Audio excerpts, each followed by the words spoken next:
Hi, kids.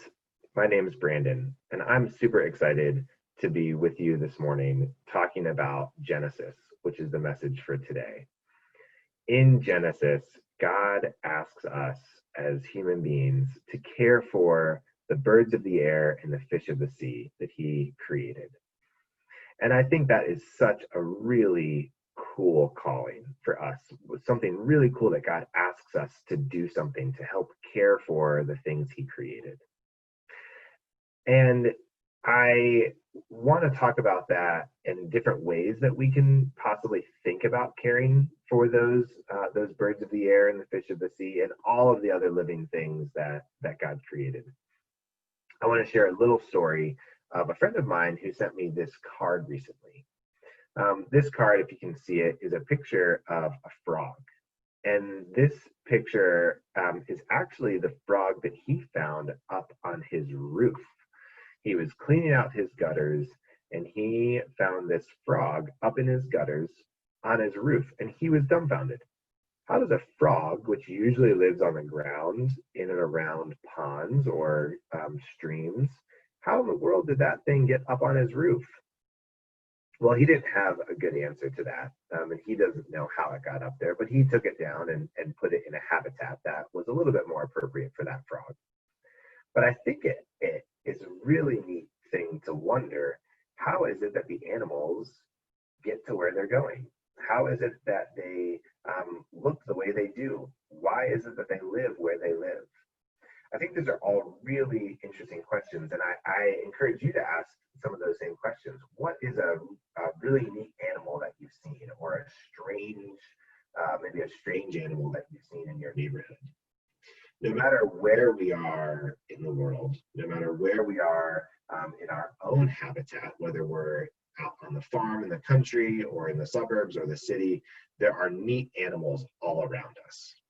Just during back in March, when we were all stuck at our homes, our family found two cute little bunnies. So these cute little bunnies, and you can see them on my screen here. We found these cute little bunnies in our yard just back in March. And we had so much fun researching about them, learning about them, trying to figure out the best way to care for them. And what we discovered was the best way to care for them was actually to just kind of put them back where we found them and let the mom come back to feed them and to care for them until they left their little bunny nest. Well, we did that, and we sadly, I think one of them didn't make it, but the other did, and it was a really good learning experience to understand that these creatures have needs, and there are unique ways to care for them. And that's what God is asking us to do, is learn what all of these really neat little creatures are that surround us, and learn how it is that we can care for them. Because it's really hard to care for something that you don't know a lot about, right? So ask questions. I think God is asking us in Genesis to ask questions, to figure out and learn what it is that these animals really want us to do to help them out.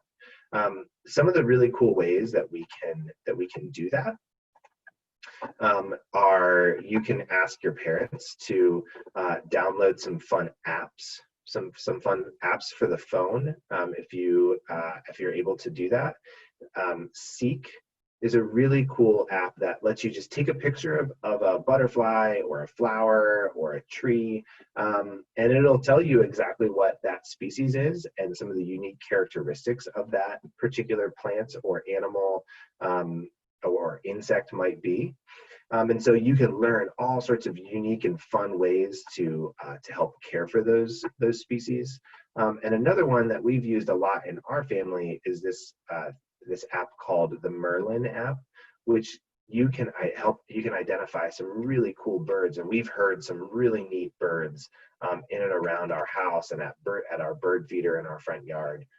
These are just some really fun ways to not only observe the world around you, but learn as much as you can about the world around you, so that we can best care for the created order.